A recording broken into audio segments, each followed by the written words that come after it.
पहले तो आज के कार्यक्रमों के बारे में जानकारी दें। आज जनसंवाद कार्यक्रम रखे गए, किस तरह के कार्यक्रम कर रहे हैं और क्या कुछ लोगों को जो कहते हैं यहाँ पे आए हुए?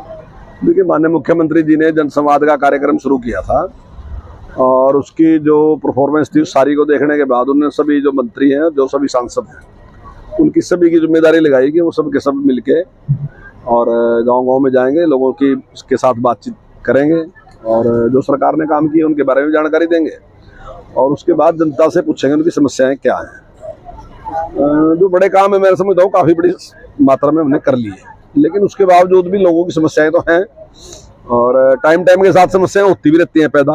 अगर ऐसा भी नहीं, अगर खत्म भी होगी तो फिर भी पैदा हो सका, तो उसकी जानकारी लेना, लोगों के साथ संवाद करना और उन समस्याओं का समाधान करना, उसके लिए आज का कार्यक्रम ये आयोजित किया गया था।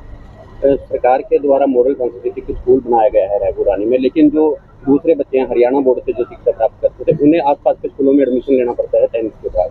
तो वैसे तो मॉडर्न संस्कृति स्कूल में भी हमने हरियाणा बोर्ड को भी रख रखा है साथ, पर अगर ऐसी कोई समस्या है तो उसका हम उस पर विचार कर लेंगे। अगर कहीं इस प्रकार से अगर दूर जाना पड़ रहा, अगर तो वही है रायपुर रानी में ही है ना, रायपुर रानी करे आप नारायणगढ़ करे, हाँ अगर रायपुर रानी में दूसरा है तो ठीक है, नहीं तो अगर नहीं है तो वही व्यवस्था हम कराएंगे पक्का। सर, रायपुर रानी के राजकीय प्राथमिक विद्यालय में एक रेन वाटर सिस्टम बनने के कारण वो फेल हो चुका है, जिसके कारण लाख पास के घरों में सभी में दरारें आ रही हैं। इसके बारे में आप क्या कहना चाहते हैं? और मकान किस तरह हैं, काफी मोटी मोटी दरारें हैं और जबकि इसका कोई यूज नहीं है। जो जिला शिक्षा अधिकारी से बात की थी उनका मतलब इतना यूज नहीं है उस चीज का। नहीं, अगर यूज नहीं है तो निश्चित तौर से उसको बंद करवाएंगे अगर कहीं उसको नुकसान होगा।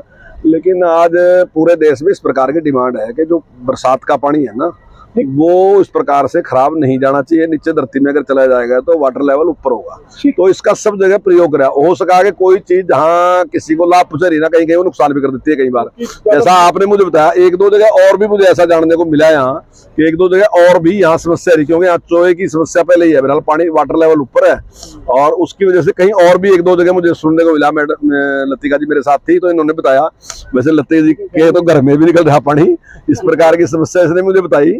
मुझे पहली बार आज ही पता चला, अगर इस प्रकार की कोई समस्या है तो उसको हम बदल देंगे। सर, बात करें तो चिकित्सक सुविधाएं की, तो रायपुर रानी में अल्ट्रासाउंड व अन्य सुविधा से वंचित है। इसके बारे में आप क्या कहना चाहते हैं, जबकि सरकार एक तरफ जेनरिक मेडिसिन लेके दोहरी प्रोटेक्शन? देखिए, आप देखिए मेरी बात सुनिए एक मिनट।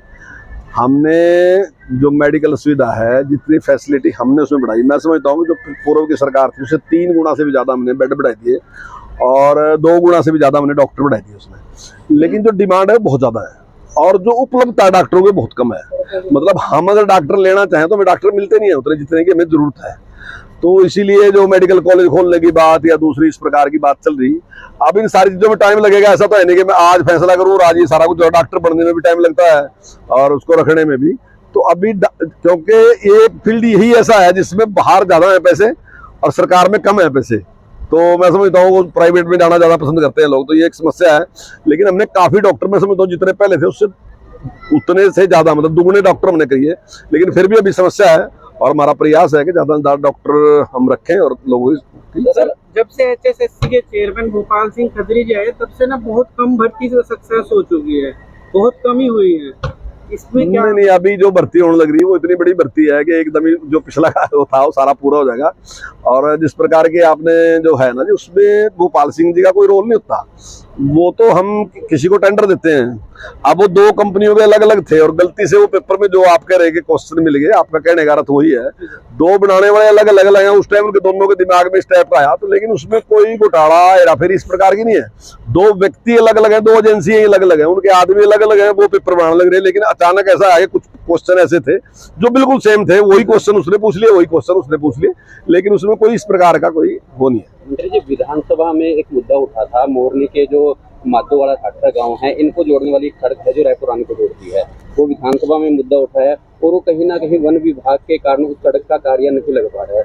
उसको लेकर आपकी संज्ञान? वन विभाग के लिए कुछ नियम निश्चित है, उसको हम किसी भी स्थिति में हम भी उसको तोड़ नहीं सकते, इग्नोर नहीं कर सकते उनको। वो कोर्ट के भी पूरी तरीके से उस पर आदेश होते हैं और वो जरूरी भी है। मैं समझता हूँ पर्यावरण आज देश की बहुत बड़ी समस्या है, अगर इस प्रकार की छूट दे देंगे तो निश्चित तौर से मतलब थोड़ी देर के लिए तो बहुत अच्छा लगेगा, क्योंकि मैं भी इससे लालच कर लूंगा, क्योंकि मुझे वोट चाहिए तो मैं सोच लूंगा कि जल्दी जल्दी कर दूं इस काम को तो मुझे इसका लाभ मिल जाएगा। लेकिन भविष्य में उसके बहुत बड़े नुकसान हैं, उसके जो कोर्ट ने उसके ऊपर रोक लगा रखी, लेकिन फिर भी समस्या के समाधान का हम पूरा प्रयास करते हैं। एक तो उसका ये है कि जो जमीन हम लेते हैं ना, जिसके बदले में जमीन देते हैं, कहीं ना कहीं जैसे मान ली इस गांव में हम सड़क बनाने लग रहे, तो पीडब्ल्यूडी फिर हमें कहीं ना कहीं दूसरी जगह जमीन देंगे तो हम पेड़ लगा इसका, तो ताकि वो फॉरेस्ट जो हमारा बराबर रहना चाहिए, क्योंकि हमारे पास फॉरेस्ट के पास बहुत कम जमीन है, 3.5% जमीन है हमारे पास, टोटल जमीन का केवल 3.5, जिसमें फॉरेस्ट है।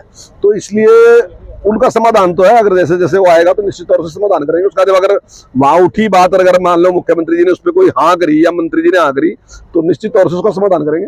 मंत्री जी, हरियाणा सरकार के द्वारा बड़े जोर शोर से पौधागिरी अभियान चलाया गया है, इसके बारे में आप क्या कहना चाहते हैं? इसका क्या मुख्य उद्देश्य है और अब तक इसका कितने स्कूलों को लाभ मिल चुका है, इसके कितने विद्यार्थी लाभार्थी हैं? देखिए, सबसे बड़ा जरूरी जो है जागरूकता पैदा करना है।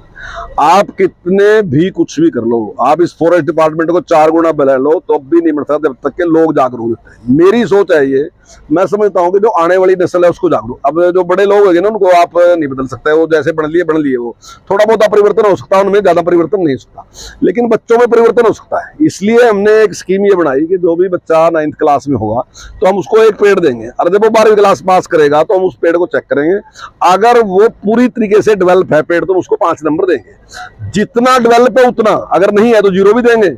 ऐसा भी ना बच्चे सोच लेंगे पेड़ लगा दिया नंबर देना, पेड़ लगाने का कोई नंबर नहीं है, पेड़ का बढ़ने का नंबर है कि वो किस प्रकार से बढ़ा पेड़, उसकी उस टाइम स्थिति क्या है जब वो 12वीं पास कर रहा। अगर वो पूरा ठीक तरीके से पेड़ होगा तो हम 5 नंबर देंगे। मैं समझता हूँ कि बच्चा बार बार जब पेड़ के पास जाएगा, नंबरों के बारे में सोचेगा और उसकी देखभाल करेगा, तो स्वाभाविक है उसका मन बदल जाएगा, वो पेड़ को तोड़ने का नहीं, काटने का नहीं, और अपने जीवन में पेड़ लगाएगा भी, तो उसको उसके इंपॉर्टेंस का पता चलेगा।